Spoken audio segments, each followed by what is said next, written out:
बंद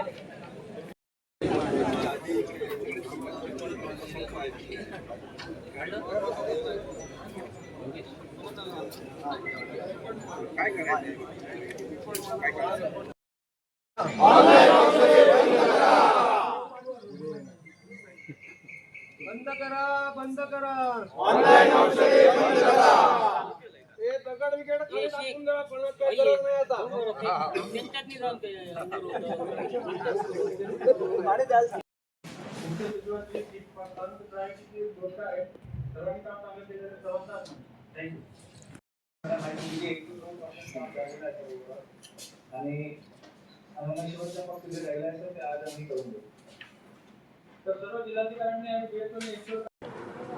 हे आंदोलन जे आहे एआयएसडीच्या म्हणजे आमचे ऑल इंडियाचे अध्यक्ष आप्पासाहेब शिंदे यांच्या नेतृत्वाखाली आपण भारतभर 12.5 लाख केमिस्ट यामध्ये सहभागी झालेले आहेत।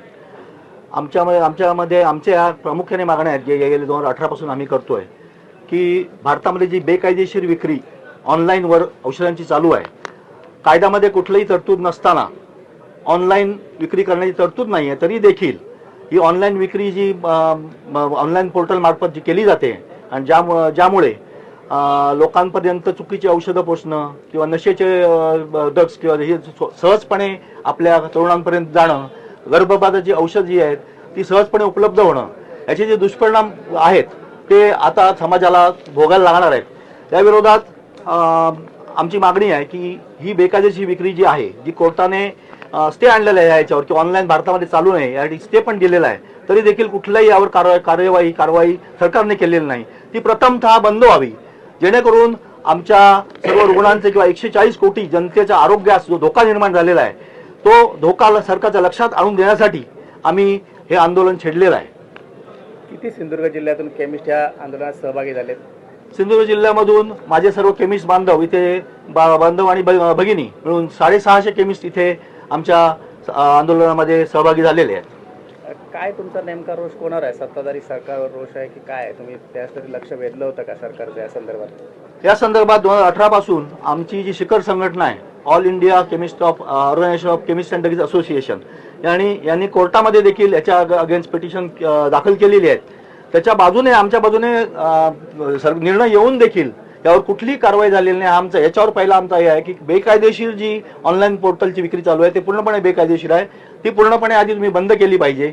आणि बऱ्याच गोष्टी म्हणजे त्याच्याबरोबर प्रिडेटरी जे आपण म्हणतो प्राइसिंग, म्हणजे भांडवलदार जे कॉर्पोरेट क्षेत्र भारतामध्ये आता कॉर्पोरेट लोक आलेली आहेत आणि निव्वळ स्पर्धा संपवण्यासाठी अव्यवसायिक स्पर्धा त्यांनी निर्माण केलेली आहे। 15 ते 20% डिस्काउंट देऊन आपला फंडिंग त्यांचा जो फंड आहे त्यांच्याकडे लाखो करोड रुपयांचा तो जाळून हे जे आमचे सामान्य केमिस्ट आहेत त्यांना मारून टाकण्याची निव्वळ स्पर्धा आहे। ही समाजाची सेवा करण्याची स्पर्धा नाही आहे, हे लक्षात घेण्याची गोष्ट आहे।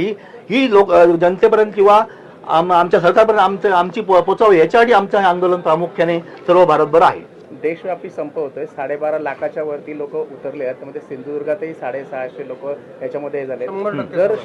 जर समजा तुम्हाला शासनाने याच्यामध्ये काहीच जर न्याय दिला नाही तर तुमची पुढची भूमिका केमिस्ट म्हणून काय असणार आहे? मी सगळ्या माझ्या केमिस्ट बांधवांना इथे धन्यवाद देईन, त्यांचं अभिनंदन करेन की आजच्या या देशव्यापी बंदमध्ये त्यांनी उत्स्फूर्त प्रतिसाद देऊन हे आमचं आंदोलन यशस्वी केलेलं आहे। आमचे ऑल इंडियाचे अध्यक्ष आप्पासाहेब शिंदे यांनी मीडियाला दिलेल्या मुलाखतीत सांगितलेलंच आहे की आजचा देशव्यापी बंद आहे, लाक्षणिक बंद, त्यानंतर सरकारला जाग जर आली नाही, त्यांनी आमच्या मागण्या मान्य केल्या नाहीत तर सर्व भारतातले सर्व केमिस्ट बेमुदत संपावर जाणार आहेत याची कल्पना त्यांनी सरकारला दिलेली आहे। मी सरकारला एवढीच विनंती करेन की आमच्या मागण्या गेले 7-8 वर्ष आम्ही सरकारपुढे सातत्याने मांडतोय, ज्या न्याय्य मागण्या आहेत। बेकायदेशीर ऑनलाईन पोर्टल तुम्ही भारतामध्ये चालू व्हायला देताय, चालायला देताय आणि जे न्याय्य मागण्या आम्ही करतोय त्याकडे दुर्लक्ष करताय। हे जर असंच चालत राहिलं तर आमची पुढची पावलं ही बेमुदत संपाच्या दृष्टीने नक्कीच पडतील, याकडे कुठलीच शंका नाही।